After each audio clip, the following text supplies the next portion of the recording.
nuevamente. Eh, Saludamos desde aquí y aprovecho los minuticos a Manuelito, Israelito, buena noche. Angie Lorena, buena noche a todos ustedes. Sandrita, Uriel, Erika, ¿cómo han estado? Dios los bendiga inmensamente esta noche. Gracias. Buenas noches, Pues, bien, para todos, buenas noches. Israelito, gracias. Eh, Qué bueno verlos por acá, ¿no? Yo sé que soy muy reiterativo en lo que a veces digo en los saludos y todo, pero es, es motivo de alegría para mí esta actividad, ¿sí? O sea, quiero que tengan bien presente que, que este servicio, o sea, esto que está sucediendo aquí todos los miércoles, es para mí un motivo de mucha dicha, ¿sí? Reunirme con ustedes, disponer de este tiempo y poder simplemente sacar un pequeño estudio de un tema como tan complejo, para mí es un motivo de una alegría muy especial, ¿sí? Entonces, la idea es que sepan ustedes que esto lo hago con mucha humildad para ustedes, para el Padre, obviamente, y, y pues que me goza estarlo haciendo, ¿vale? O sea, es importante de mi parte hacérselo saber y yo creo que lo seguiré reiterando hasta que acabemos el curso, ¿sí? Las charlas, que esto es un motivo de honra inmenso para mí, el servirles a ustedes de esta manera, ¿vale? Entonces, Sí. bueno, con eso dicho, eh, pues gracias a los que se añaden así rápidamente esta noche, ¿m? Que llegamos a buen tiempo, ¿vale? Entonces, bueno, también saludaron allí por el chat algunas personas. Ah, bueno, Sandrita, sí. Sandrita, gracias por el saludo. Manuelito desde Santiago de Chile. Y Angie Lorena, bendiciones para todos. Y bueno, nada, aquí súper juiciosos entonces todos, ¿vale? Bueno, como lo hemos venido haciendo un poquito las últimas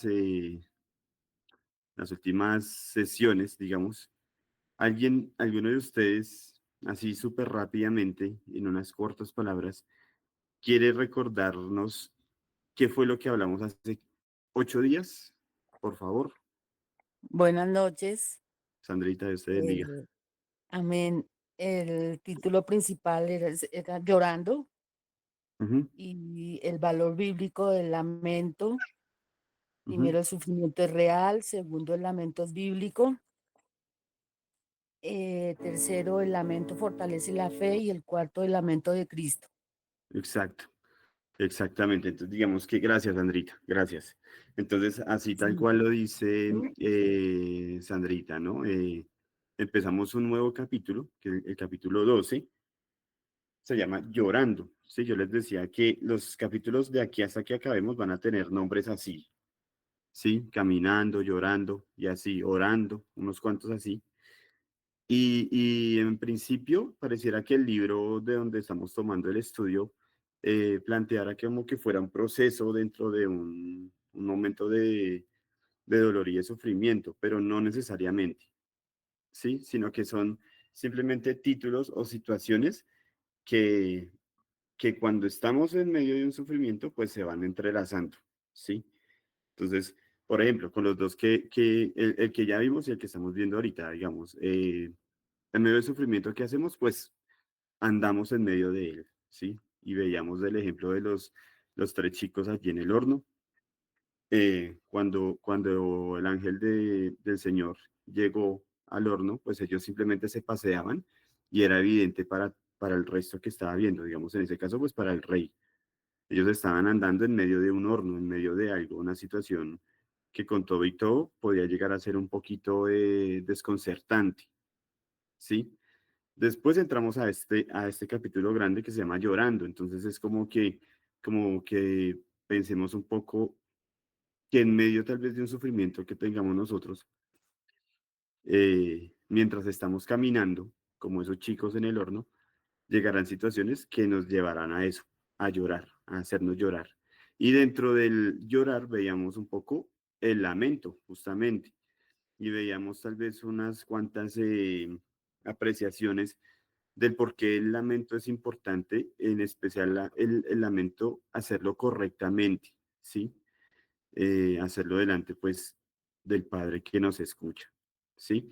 Entendíamos que el lamento realmente no es falta de fe, ¿sí? No es falta de fe, sino que es esa fe que nos mueve a hablar directamente con Dios y decir, Padre, estoy herido, estoy lastimado, me duele esto, estoy preocupado por esta situación, no entiendo qué está sucediendo en este momento con esta persona, con mi familiar, con mi trabajo, con mi dinero, con mi cónyuge, con mi hijo, con mi hija, ¿sí? Entonces, el lamento es como acercarse al Padre y simplemente tratar de pedir esa dirección. Y veíamos tal vez unos ejemplos bíblicos de personas allí en la Biblia que se lamentaban delante de Dios utilizando incluso palabras así fuertecitas, ¿no? Entonces, entendíamos que el sufrimiento es real y que nos mueve a eso, ¿listo? Que nos mueve a lamentarnos, que eso sucede, ¿listo? Y si de pronto es su caso y si usted debe lamentarse, pues nadie, digamos, podría decirle que no lo haga, sino que sí lo haga delante, en este caso, de la persona que lo conoce todo y que puede encontrar la salida para todo esto, ¿listo? Entonces, eso, digamos, un poquito de lo que vimos hace 15 días, hace 8 días, perdón. Era básicamente sobre el lamento. Y bueno, hoy vamos a ver algo bien, una enseñanza bien particular. Entonces, espérenme aquí, ya les comparto. Esta me pareció muy bonita. Que Dios sea hablando por medio de mí esta noche y que Dios sea utilizándome para gloria y honra suya, ¿no? Eso es, de eso es lo que se trata siempre que nos reunimos. Que Dios esté atento a cada uno de ustedes en la situación que sea que se esté presentando, mi querido estudiante. No dejemos de confiar en el Creador de los cielos y de la tierra, que es el mismo que nos tiene hoy en sus manos, ¿vale? En eso confiamos, esa es nuestra fe esta noche. Entonces, nuestro capítulo 12, entonces, se llama Llorando, ¿listo? Se llama así, Llorando, así solito. La primera parte de ese capítulo la vimos hace 8 días, esta es la segunda, por eso dice ahí 12:2, ¿listos? Entonces, el título ahí un poquito largo, una caña quebrada que él no acabará de romper, ¿listo? Una caña quebrada que él no acabará de romper. Entonces, como lo pueden ir observando ahí, importante en los 3 puntos que pueden ver ahí ¿sí? En la presentación. Eh, pues nosotros vivimos en una cultura, dice ahí, de la cultura de la productividad, de la eficiencia, donde se admira al fuerte, al exitoso, al que no muestra debilidad, o sea, al que es, mejor dicho, un berraco, esos que le mete la ficha a todo, que tiene el brazo suficiente para alzar X cosa y para, mejor dicho, un Superman. ¿Mm? Y eso me hacía acordar de un trabajo que yo tuve anterior al que tengo ahora, ¿sí? Yo trabajé, póngale usted, ya hace 2 años, perfectamente hace 2 años, yo trabajé en una bodega de archivo, ¿sí? Entonces, era una empresa de gestión documental, pero entonces mi labor estaba un poco en la bodega, donde se guardaba toda esa gestión documental de muchos bancos aquí en Colombia. ¿M? Pero entonces eso era gestión documental masivo, o sea, no era una simple cajita con hojas, no, eran muchas cajas con muchas hojas, ¿sí? Entonces, los que me conocen, los que me han visto y bueno, no he trabajado aquí de cerca con alguno, al menos no en esos ámbitos, em, saben que mi contextura no es la de un tipo lo suficientemente no sé, musculoso, digamos, sí, como que no soy el típico hombre así súper acuerpado, súper, que llama la atención porque, uy, ese tipo, esa fuerza que se ve que tiene, no, yo realmente no, ¿sí? Entonces, allá el trabajo era justamente para hacer mucha fuerza, ¿sí? O sea, estoy hablando de cargar y descargar camiones, estoy hablando de que había estanterías de 3 pisos y había cajas que se necesitaban cargar hacia arriba en la última estantería. Entonces, ¿qué pasaba? Como no había ningún sistema de poleas ni nada de eso, o sea, ni escaleras, bueno, escaleras, pero a veces la escalera se ocupaba en otro lugar, entonces acá donde se necesitaba subir esas cajas, no había escalera. Entonces, ¿qué tocaba hacer? Tocaba lanzar la caja desde el piso hasta ese tercer estante. Y eso demandaba obviamente una fuerza importante, ¿sí? Entonces, ¿qué pasa? En ese trabajo y en trabajos similares, como que la gente más apetecida es esa gente que como que es como más fuerte, que como que le mete más la ficha, que como que es un poco más hábil y más robusta. Y pues a las personas como yo, en ese caso, pues, ¿qué nos tocaba hacer? Pues nos tocaba aprender a la mala, ¿sí? Ya sea o sacar fuerza de donde no teníamos, o simplemente a medida que uno, pues, hacía el ejercicio, pues su cuerpo de alguna u otra manera iba adquiriendo cierta resistencia, ¿sí? Entonces, yo viví un poco de ese punto, ese primer punto lo viví en ese trabajo. Allá, entonces llegaba un camión a descargar y entonces cuando se necesitaban más manos, ya nosotros sabíamos a quién decirle, a qué chicos decirle y a cuáles no. Obviamente, ¿a quién íbamos a buscar? A los que tuvieran un poco de mejor condición, a los que tuvieran un poco más de cuidado, a los que tuvieran un poco más de sentido de que, hermano, vamos a hacer fuerza, ¿sí?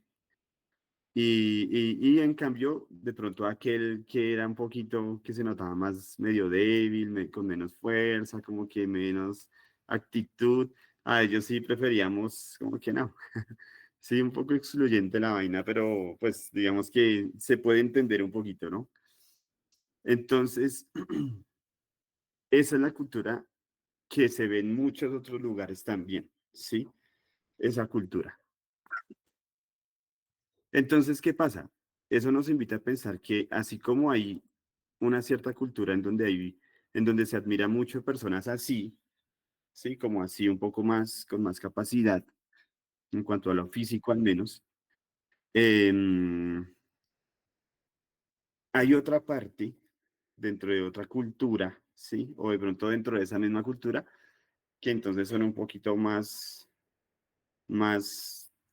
un poquito más débiles, digámoslo así. No quiero sonar em, odioso con las frases. Yo creo que ustedes logran captar la idea de lo que quiero decir.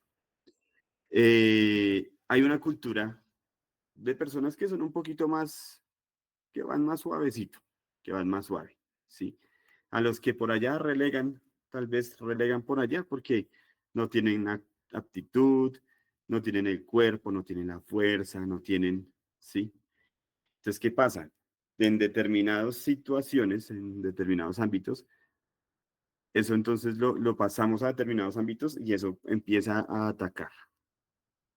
Entonces uno empieza a pensar, yo soy así de frágil, conmigo nunca cuentan y yo no sirvo para esto, yo no sumo, yo no hago es más estorbo, hago, ¿sí?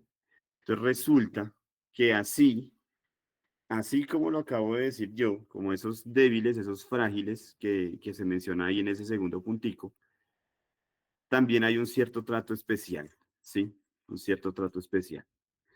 Entonces, mi querido estudiante, hoy vamos a ver qué pasa con esos que son un poquito más frágiles. ¿Qué sucede con cuando nosotros hemos sido esos que somos esos, cuando hemos sido esos más frágiles? Porque nosotros tenemos nuestros momentos, ¿cierto? Un día seguramente tenemos ese vigor, pero el día de mañana no tanto. Y entonces de pronto eso puede empezar a jugarnos ahí en contra, ¿cierto? y empieza a jugarnos en contra y entonces nosotros empezamos a abatirnos, empezamos un poco a sentirnos como que no, no soy, no sirvo, esto no es lo mío. Y empieza todo un tratamiento allí en nuestras cabezas. Todo un discurso se va armando en nuestras cabezas. ¿Listo? Entonces vamos a ver, ¿sí? Vamos a ver primero pues ese trato, cuál es ese trato que Cristo tiene para cuando está ese frágil, cuando usted y yo hemos experimentado esos episodios de fragilidad tan bravos.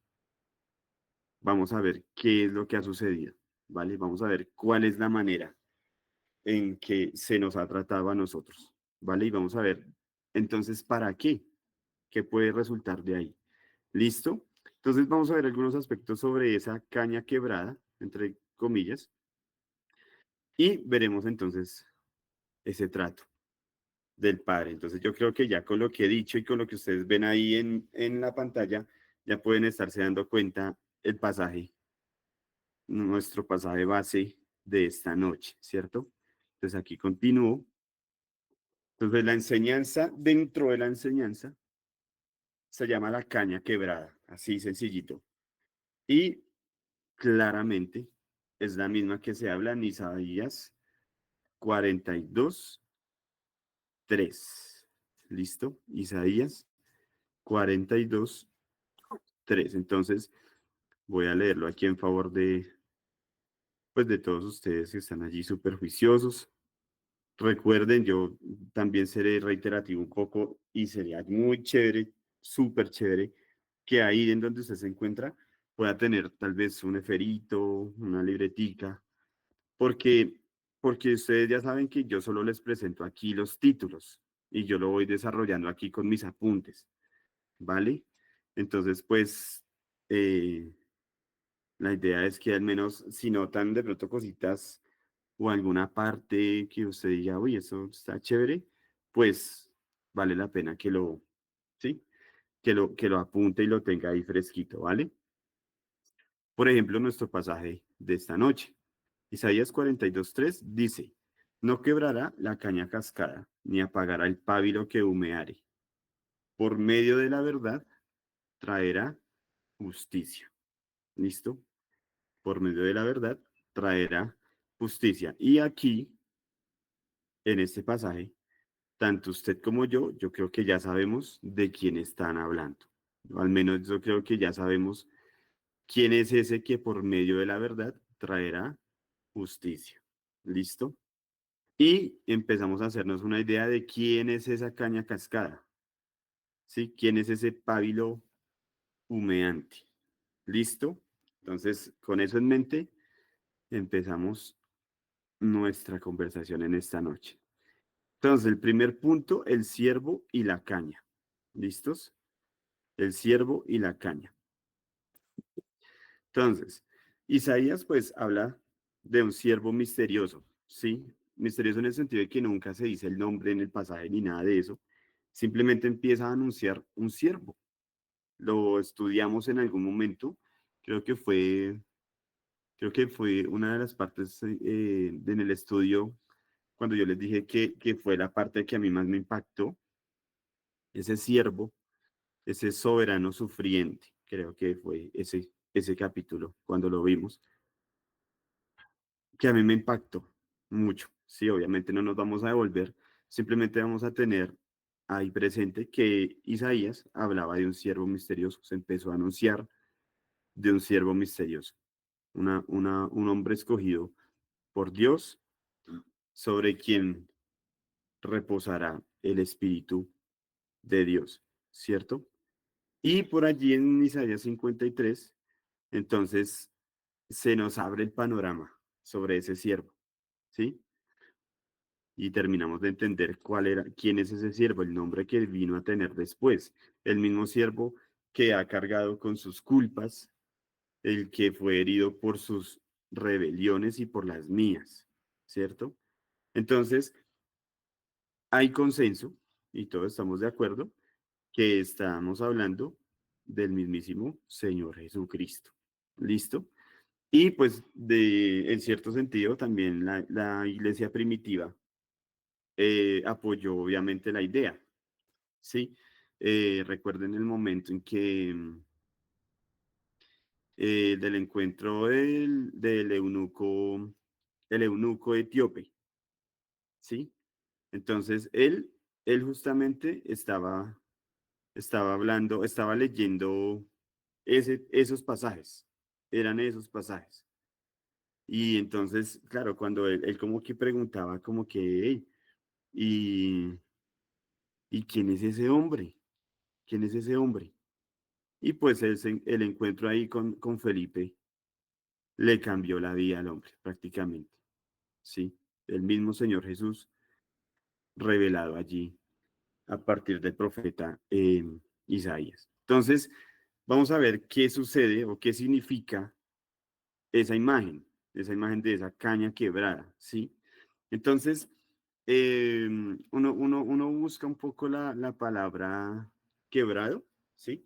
Y es como que la traducción propia, original, nos invita a pensar que no es simplemente hablar, o sea, ese quebrado no es simplemente hablar de una herida así superficial, no es algo así apenas lastimado, dañado, no, sino que es una palabra que se utiliza para hablar de una fractura así mortal, ¿sí? De algo torcido, algo que es incapaz ya de, al menos en el caso de una caña, ya la deja inservible, ¿sí? Es totalmente inservible, ya como que no está apta tal vez para un uso, para un consumo, para dar un cierto fruto de algo, no. Ya hasta ahí llegó. Esa caña, hasta ahí llegó, ¿sí? Entonces, así, esa es la palabra utilizada un poco, esa es la definición un poco para esa expresión quebrado, ¿listo? La caña quebrada, ya estamos hablando de que es algo que prácticamente no sirve, no sirve, ¿listo? Entonces, humanamente, pues uno ve una caña así y pues eso no lo desecha, ¿sí? Ya es inútil para seguirla trabajando. Pero entonces ahí, ¿qué encontramos? Que en el mismo libro de Isaías nos habla de un siervo que coge esa caña y como que le ve todavía un uso importante, ¿sí? Le ve un uso importante. Todavía no la terminará de quebrar, ¿sí? Todavía no terminará de fracturar y de romper la caña, ¿sí? Sino que hay un plan, hay un plan, ¿listo? Hay un plan ahí, ¿vale? Entonces, tengo acá como una nota, como con un pequeño contraste, y es que en el caso, bueno, en el caso de lo que les comenté al principio, de mi experiencia allá en aquel trabajo, uno ve al débil, ¿cierto? Uno ve a ese débil y pues odioso un poco, porque es cierto también, él no nos sirve para la labor, él no nos sirve, no podemos contar con él. Pero aquel otro que sí tiene un poco más de contextura, él sí me puede servir. Y eso es algo que el mundo hace mucho, ¿sí? Cuando nosotros entonces lo extrapolamos a todo esfera un poquito más acá en la vida misma, eh, eso es lo que sucede con el mundo, ¿cierto? Es eso lo que sucede con el mundo. El mundo nos ve a nosotros un poco lastimados, un poco rotos, un poco ya con el talento así, un poco con nuestras palabras medio enredadas, con nuestro intelecto insuficiente, ¿sí? Y entonces ya no, el mundo nos dice, ya no hay espacio para alguien como usted. ¿M? Hay alguien que lo hace un poco mejor, que tiene un mejor cuerpo, una mejor contextura, que sabe más, que tiene un mejor título, que tiene una mejor posición, ¿sí? El mundo empieza a desechar esa caña cascada, esa caña que está quebrado, ¿sí? El legalismo entonces ve a aquel débil, a aquel que no puede valerse por sí mismo, ¿sí? Y como es más importante un día de reposo, con usted no me meto porque es más importante el día y usted puede esperar. Usted en su condición, hermano, no, no cuenta, y menos hoy que es un sábado, un día de reposo. ¿Mm? Pero entonces, ¿qué sucede? Cristo entonces se acercó justamente, empezó a dar ese ejemplo, acercándose a los más frágiles, ¿sí? A aquellos que no podían más. ¿Mm? A aquellos que los otros por allá habían dado por perdido, a aquellos desahuciados, a aquellos pecadores así, mejor dicho, lo más infame, a ellos, ¿sí? Jesucristo sí se sentó, le abrió sus brazos a los niños. ¿Mm? No me impían, no me le impían a los niños que se acerquen, ¿sí? Ayuden al hombre, bájenlo por el techo. ¿Mm? Ni yo te condeno, y así sucesivamente. Yo sé que ahí usted tiene claritos muchos ejemplos de la actitud misma de Jesucristo allí, ¿sí? Entonces empieza ahí el tema a hablarnos a nosotros. Muchas veces nosotros somos esa caña que está ahí escrita al frente en la pantallita. ¿Mm? Pero se habló también de un siervo, que ese dolor que nos invalidó, por decirlo de alguna manera,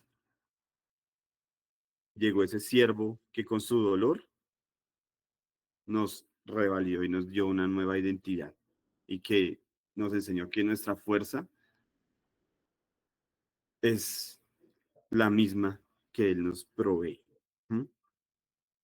¿Listo? Entonces, empecémoslo a ver, empecemos nosotros a vernos ahí dentro de la enseñanza, ¿vale? Entonces,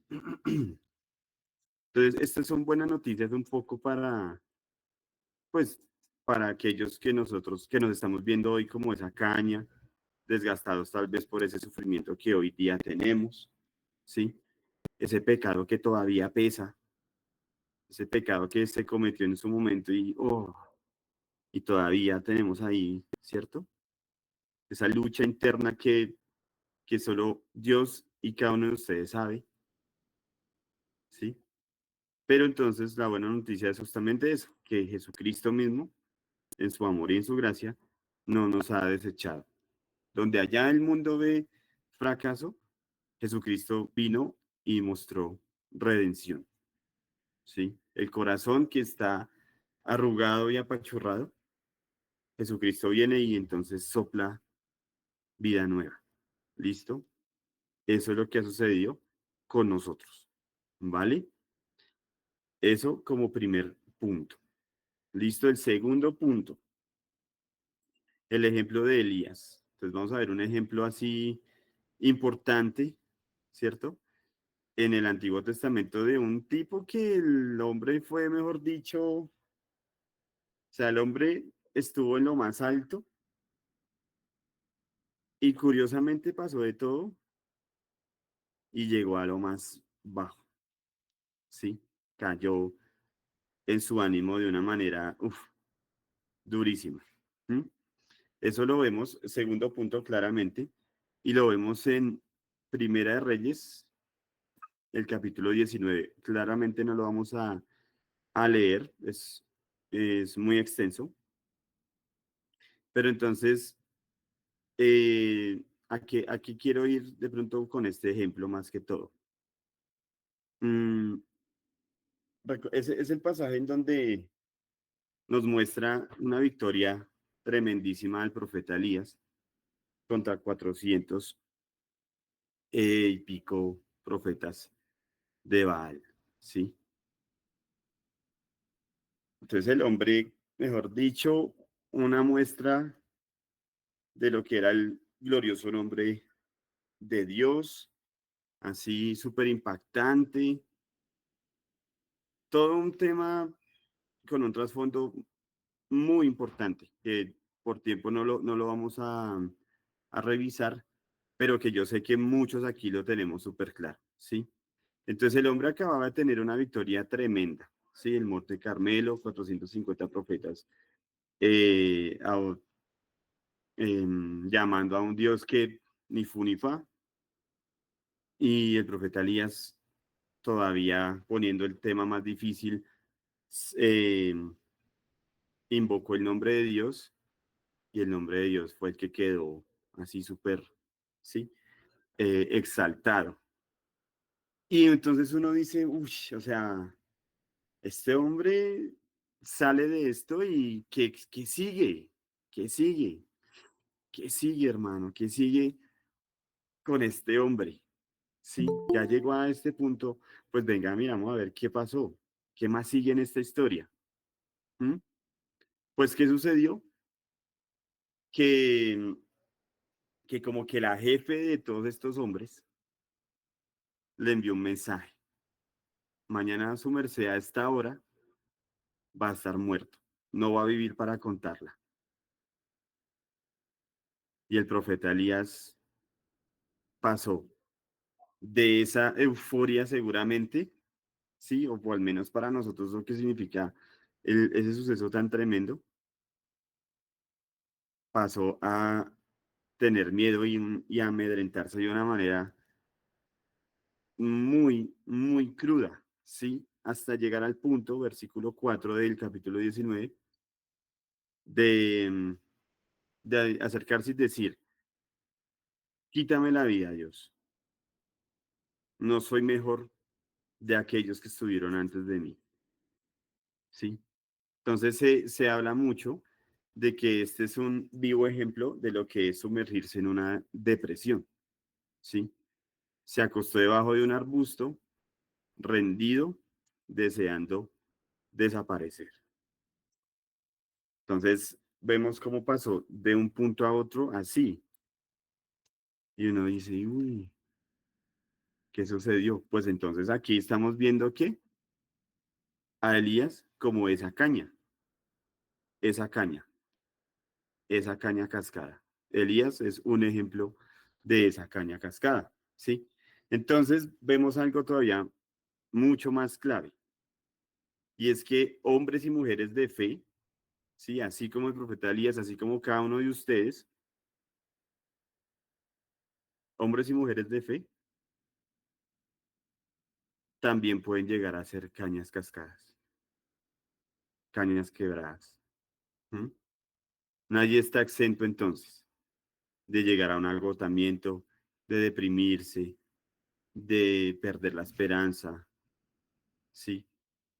Le sucedió al profeta Elías después de de un momento tan tremendo y tan importante y tan impactante, ¿sí? Le sucedió a él, nos puede suceder a nosotros. ¿Mm? Y eso es claro, ¿vale? Entonces aquí empezamos a ver qué sucedió, qué hace Dios, ¿sí? Envía a un ángel, pero no le llega como con el sermón, pues, sino un cierto toque suave, ¿sí? Se le prepara eh, alimento, se le da descanso, ¿sí? Se le da descanso. Y más tarde, cuando ya de pronto Elías está un poco más repuesto, tienen una cierta conversación, Dios escucha, corrige y le manda para una última misión, ¿sí? Teólogos y un poco comentaristas dicen que la ida de Elías fue muy prematura y ellos aseguran que fue por eso, por el momento en que Elías se rindió, el momento de Elías decir, Dios, ya quítame la vida. Entonces, de alguna u otra manera, ellos toman como que la búsqueda de Eliseo fue básicamente porque Elías dijo, ya, Dios, ya suficiente. ¿Mm? No sé hasta qué punto poderlo asegurar, Pero lo que sí sabemos es que así fue básicamente como sucedió. Si usted se da cuenta ahí en los capítulos siguientes, casi que esa es la secuencia. La última misión, en tal lugar, allí estará el, la persona que seguirá con esa misión que su merced Elías tenía. ¿Mm?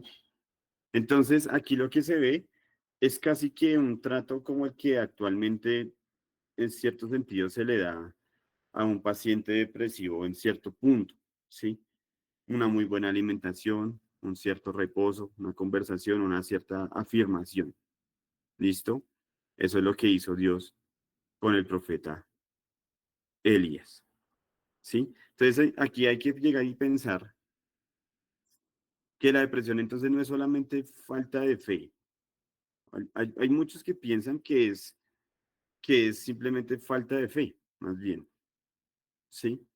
Otros tal vez dicen que eso es ya simplemente un problema allí químico, pero realmente esto es más profundo, ¿sí? El llegar y el desear ya salir de esta vida tiene unas implicaciones obviamente muy, muy serias. Y allí a eso llegó el profeta Elías. ¿Mm? Entonces tal vez alguien necesita consejería, ¿sí? Otros tal vez solo descanso, otros tal vez una mejor alimentación, pero aún con todo, estos son como soluciones que el Padre provee, ¿cierto? Hacen parte de la sanidad que Él ofrece. ¿Mm? Entonces, no se trata de llegar a esos puntos y simplificar lo complejo, ni dar así como respuestas fáciles de que ánimo, tú puedes, ¿sí? No se trata de no, eso ponte las pilas y ya, dale para adelante, no seas chico, pale. Sí, no, no siempre se trata de eso. Y eso ya lo hemos hablado también, ¿vale? Sino hace parte de simplemente acompañar, orar, ¿sí? Entender una vez más nuestra identidad, eh, entender que Jesucristo, como lo veíamos ahorita, pues nos ve como esas cañas así cascadas, pero no nos termina de quebrar, ¿sí? Y eso también es una invitación a nosotros para también no hacerlo con los demás, ¿sí? Tal vez de pronto no es nuestra situación, pero si usted conoce hoy día a alguien cercano que está pasando por esa situación y que es digno de llamarse caña cascada, tengamos cuidado cómo le caemos a esa persona. Tengamos cuidado con qué palabra lo abordamos. ¿Mm? Ya lo hicieron con nosotros, sepámoslo hacer con el prójimo que está ahí cerca. ¿Listo? Ese era el ejemplo del profeta Elías. Seguimos con nuestro tercer punto, Jesucristo y el trato a los quebrantados, ¿sí? Mateo 12:20, pues básicamente dice así casi igualitico, casi que calcado a nuestro texto base en Isaías. Fíjese en esto. Dice acá, la caña cascada no quebrará y el pábilo que humea no se apagará hasta que saque a victoria el juicio, ¿sí? Entonces, acá ya nos detenemos básicamente en cómo fue, en cómo es que él ejecutó este pasaje, ¿sí? Durante su ministerio, pues vemos a Jesús, vemos cómo esa ternura se encarnó así en él hacia los frágiles. Entonces, yo simplemente voy a mencionar los textos. Por ejemplo, acá tengo uno, Marcos 1:41. ¿Sí? Él se acercó al leproso que nadie quería tocar. ¿Mm? Mateo 9:20 al 22. Se detuvo con la mujer que llevaba años sufriendo flujo de sangre. ¿Mm? Lloró con Marta y María allí en la tumba de Lázaro, allí en Juan 11, ¿cierto? Y uno que me parece así súper fuerte, fuerte, fuerte, es la restauración a un quebrantado Pedro, ¿sí? Juan 21, Tengo acá del 15 al 19. Ese encuentro me parece impactante, porque muchas veces nosotros hemos sido ese Pedro también, pero también a veces hemos sido como ese leproso, pero tal vez como esa mujer del flujo de sangre, pero tal vez como María y Marta. Y la lista puede seguir. Muchas veces hemos sido como ellos, ¿sí? Pero el trato que Él nos ha dado, y si hoy estamos aquí, yo creo que es porque ha sido sencillamente maravilloso. Sí, yo creo que haciendo el ejercicio honesto, los testimonios abundarían, ¿m? Abundarían. Y damos gracias a Dios, obviamente, por su misericordia para con nosotros. Sí, entonces, en la lectura del libro se cita a un escritor puritano llamado Richard Sives, que él curiosamente decía que Cristo es comparado con un cordero, una gallina y una paloma, y que estas son imágenes que invitan a pensar un poco a la ternura, ¿sí? Entonces yo busqué las citas, ¿sí? Las citas, y sí, es muy especial, es muy, muy especial. Entonces, Jesús como cordero, hay varios pasajes, pero por ejemplo, Juan el Bautista en Juan 1 lo presenta como el cordero de Dios, ¿sí? El cordero que quita el pecado del mundo, ¿sí? Jesús como gallina, ¿sí? Está en Mateo 23, donde dice que Jerusalén, Jerusalén, ¿cuántas veces quise juntar a tus hijos como la gallina junta a sus polluelos debajo de sus alas? ¿Sí? Entonces uno se hace la imagen y uno dice, hey, qué curioso, qué bonito es pensar en sentirse así de abrigado. Y pues Juan 1:32, en el bautismo de Jesucristo, el Espíritu de Dios que descendía como paloma y venía sobre él. Entonces digamos que siempre son como imágenes que invitan un poco a pensar en una cierta cercanía un poco más, mucho más amable, ¿sí? Muchísimo más amable, al menos no con una dureza o con algo así súper recio, ¿sí? Entonces aquí, pues, importante pensar que es el mismo que en últimas nos invita, vengan a mí todos los que estén trabajados y cansados, yo soy el que les da el descanso, ¿sí? Ese es el trato de Jesucristo con los quebrantados, con los cansados, con los agobiados, con esa caña cascada, con usted y conmigo. ¿Listo? Y lo mismo, vuelvo y reitero, eh, es la invitación para que nosotros consideremos ser así con aquel que sabemos que está hoy pasándola, tal vez así un poquito más difícil, ¿no? Es importante también verlo desde ese punto de vista. Y nuestro último punto en esta noche, la ternura que restaura. Y aquí es muy bonito, este lo quise, no lo quería añadir, pero lo añadí al último momento en mis apuntes, porque aquí básicamente el escritor, él da unos ejemplos ya que él conoció de personas allí cercanas en su congregación, ¿sí? Entonces, allí él decía así que algo como que la compasión que restaura no necesariamente viene acompañada de discursos grandes, así súper elocuentes, no, sino con pequeños actos de amor, y eso ya lo hemos hablado antes también, ¿sí? Esos pequeños actos de amor, y se mencionan dos ejemplos así súper, súper breves. Entonces, por ejemplo, préstele atención a esto. Un hombre que perdió a 3 hijos decía que no lo consoló el que le dio un sermón teológico, sino el que simplemente se sentó a su lado, lo escuchó, oró y lo acompañó en silencio. Ese gesto le trajo consuelo. ¿Mm? Primer ejemplo. Y otro caso, dice, los padres cristianos de un hombre enfermo de SIDA no lo confrontaron en sus últimos días, sino que lo cuidaron con ternura, le daban de comer, lo acompañaban, lo amaban, ¿sí?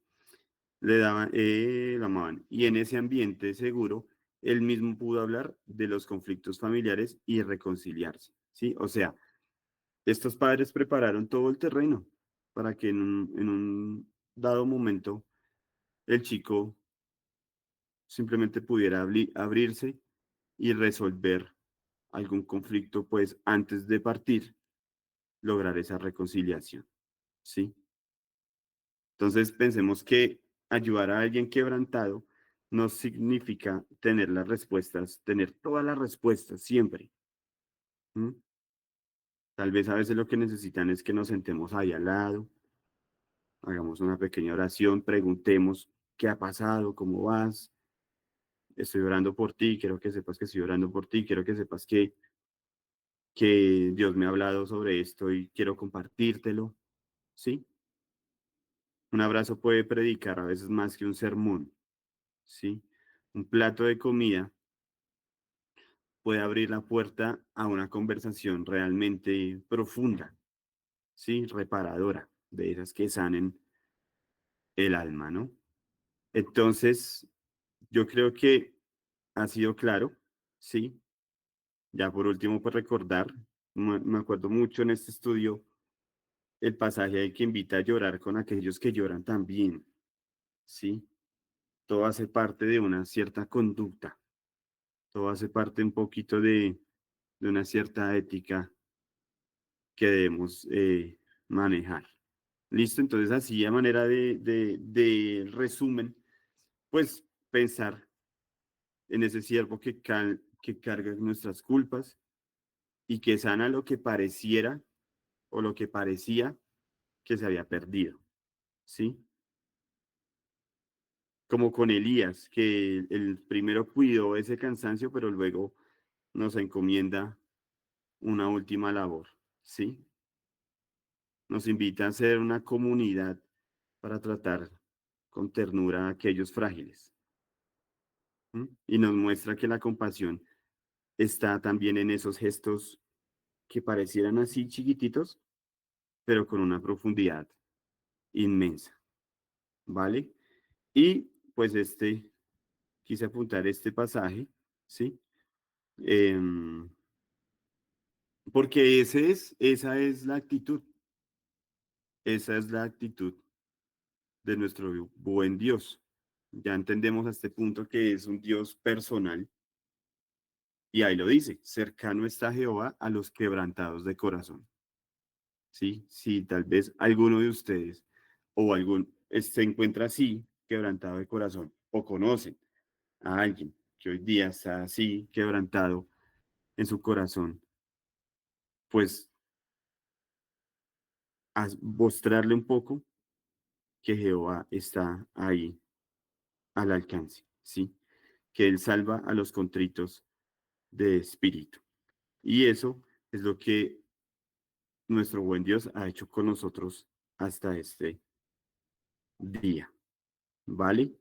Entonces, mi querido estudiante y asistente a la escuela bíblica, creo que eso ha sido todo por hoy, ¿sí? Y no sé si nos tomamos un par de minuticos, si alguien, alguno de los presentes, quiere compartir algo, alguna apreciación, si está de acuerdo, si no está de acuerdo, también lo puede decir. Si le parece, de pronto algún comentario por allí, si le parece por el chat, o abrir su micrófono, bienvenido sea. Si no, pues despedimos en una oración. Bueno, aquí dice,